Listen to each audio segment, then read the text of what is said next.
We are discussing planning, and this is one functions of management. It's amongst the functions of management. And for this consideration of this session, we'll try to explore what planning is. And I should also indicate that any other function of management cannot be complete if planning is not done. Therefore, planning becomes the background or the backbone of whatever is happening in your organization. Without planning, then definitely someone is planning to fail. Okay, so in a bit while we'll try to, I think, emphasize on one critical element. That's the types of planning, and of which we'll come to realize that there are basically three. We'll also have an opportunity to go through the characteristics of planning. We'll also have an opportunity of going through reasons as to why planning becomes so important. So planning, as can be described, is a situation where one climbs from one stage in life to the next stage in life, because planning actually encompasses objectives that have been outlined in an organization. So to, I think, just emphasize on this is that all functions of management, such as organizing, staffing, directing, and controlling, they depend on this critical element, which is planning. And in life, it's hardly very difficult, especially during our day-to-day modern life. It's very difficult for one to accomplish an objective if they have not put planning at the center of all the processes. Definition of planning can be so diverse. So the first definition that I present to you indicates that planning is a systematic development of action programs aimed at reaching business objectives by the process of analyzing, evaluating, and selecting among the opportunities which are foreseen. So one thing that has been put across in this first definition is that planning is systematic, meaning it is something that is done in a well-organized, logical manner. Then secondly, this could, of course, be another way of describing what planning is. It indicates that planning can be defined as the process of setting goals. That's the first thing. Secondly, developing strategies. And thirdly, outlining tasks and schedules to accomplish goals. So as I indicated in the introduction, you cannot plan without having in mind clear objectives. Okay, so there is so much stressing. Setting up of goals, you develop strategies, you outline tasks and schedules so that those goals that you have outlined can be accomplished. Then another definition of planning indicates that this is deciding in advance what is to be done. Okay, for example, we have to set up an efficient, well-functional system of caring for our patients. There should be planning that should be done. And this planning is just anticipating what will be done in the near future. And it continues to say, which is just a narration, when a manager plans, he or she projects a course of action for the future. And he or she will also attempt to achieve a consistent, coordinated structure of operations that are aimed at getting the best desired results. So it is futuristic. Whatever we are doing today, we need to plan for us to accomplish the desired objective for tomorrow.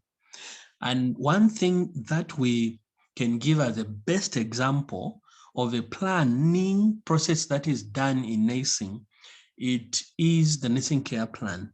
Of course, it will be done today. And this patient that we have in our vicinity, we are planning on intervention. So we are anticipating what we really want to do on this patient, and we have in our minds the desired outcome. To continue, again, it's also very important to remember that planning is actually a cognitive activity, or it is fundamentally a mental activity. It needs one to think through what they are putting on a paper, what they are putting in this plan. So it is something that is a mental in nature, and it requires someone to think critically or thinking through. Now, the question is, why do we plan? What is the importance of planning? Number one, planning will help offset uncertainty and changes. Okay? Planning will help offset uncertainty and changes. People, when they have planned, if an organization has planned or an institution has put up a plan, what they are trying to do is to allay any anxiety, allay any fears, and therefore they are actually offsetting uncertainty and the unforeseen changes. Secondly, planning is very important because it helps this organization or participants in this organization to focus on clear objectives. Apart from that, planning also helps in one way or the other to help in coordination of activities. When we have a plan that has been put up, we will ensure that this particular individual will play this particular role. Without a plan, there won't be any coordination.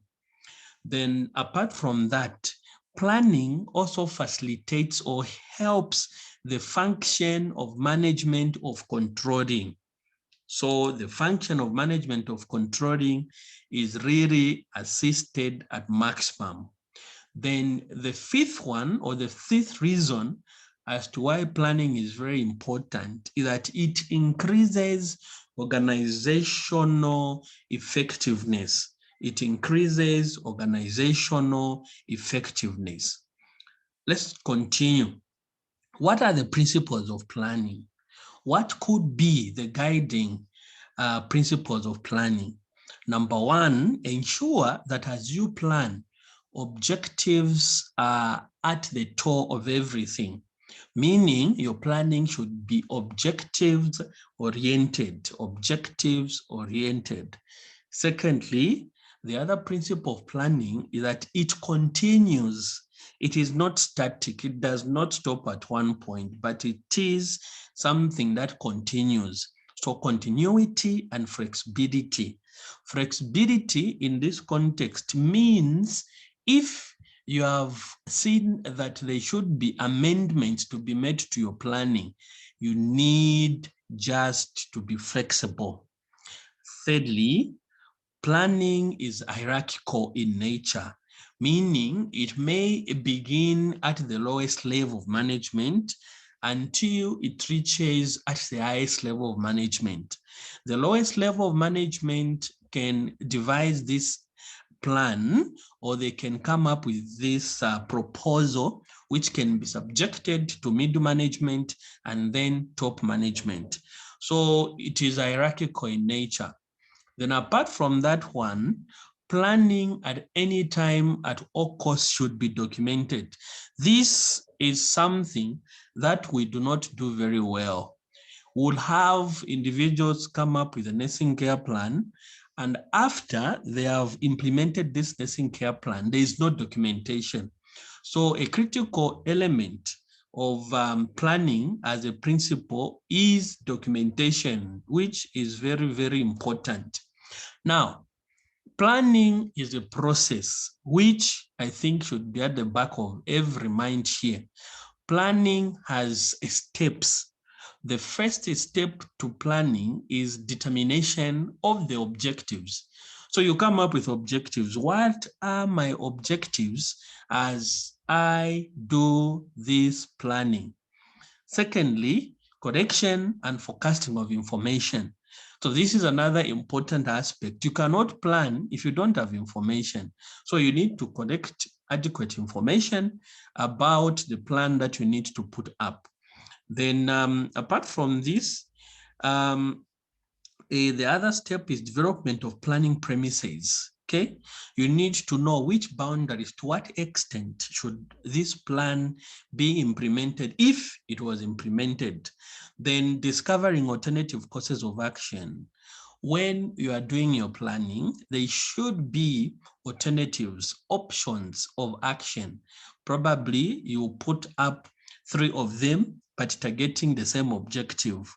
Then apart from that, planning also ensures that as a planner, you come up with derivative plans, meaning these are plans that may be away from the major plan. It could be plan B, okay? I have plan A. If plan A fails, what will be my other plan? Then apart from that one, it's also important that as you do your planning, the other step that is critical is communication. We need to communicate this plan, then follow-up measures. And under these follow-up measures, it could be monitoring and evaluation. Once more, steps in planning. The first one, determination of objectives. Secondly, correction and forecasting of information. Thirdly, development of planning premises. Thirdly, discovering alternatives or courses of action. Then the other one, formulation of derivative plans, communicating the plan, and follow-up measures. Okay, so critical. What could be the advantages of planning? What could be the advantages of planning? Number one, planning facilitates management by objectives. It clearly guides an individual. Secondly, planning minimizes uncertainties, okay, and necessary fears. Then thirdly, planning facilitates coordination. Fourthly, planning improves employee morale. An organization, a hospital, an institution, a ward where we have plans that are clearly set, the morale of such employees will be elevated because they are working in a well-elaborate setup system. Then planning helps in achieving economies if we needed to take this away from the health institution. Then planning facilitates controlling. And we know that controlling, this could be a function of management. Limitations of planning. What could be limitations of planning? Or what could be barriers to effective planning? Number one, rigidness. Okay, rigidness. And this has to do with an individual or an organization or organizational members who are not willing to bend. Secondly, misdirected planning, meaning planning that cannot be forecast. This is a limitation. Time consuming at times, especially strategic plans. Strategic plans, we know these are plans that are done by top management. Now, in strategic planning, if people that are involved in such type of planning are not technocrats, what would happen that they will waste a lot of time because they really don't know what is involved. And there are few organizations that embark on strategic planning because it is time consuming, it's very technical and very difficult. The other issue is probability in planning, which could be a limitation, a huge limitation. It's a 50-50 situation, okay? Then false sense of security, that again can be a real limitation. It's expensive, That's another limitation, because it would need resources to be put up for such a plan to be made or designed. Types of planning. There are basically 3 types of planning. The first one is known as strategic. The second one is known as intermediate. The third one is known as operation. Now, the first one, which is known as strategic, this is done by top management, okay? Chief executive officers, the managers on top of the organization. Then secondly, we also need to remember that this type of planning is long range, meaning it is a type of planning that goes for a longer period of time. And to be so specific, this is between 3 years and above. We have seen other literature, they have indicated 5 years, but the bottom line, it is 3 years and above, okay? 3 years and above, that should be remembered. Secondly, intermediate planning. This is done by mid-level management, mid-level management, and this is for a period of 6 months to 1 year. This is critical again to remember, 6 months and to run up to a period of 1 year. Then we have the last one, which is operational management. This is done by lower management, short range, and the duration is 1 week to 1 year. So let's go through once more. Strategic planning, 3 years and above. Intermediate, 6 months to 1 year. Operation planning, 1 week to 1 year. Who comes up with strategic planning? Top management. Intermediate is by mid-level management. Operational is by lower management. So very, very important to remember. So we have come to the end of this session, which was on planning. Remember the definition, okay? Secondly, we also need to remember the types of planning.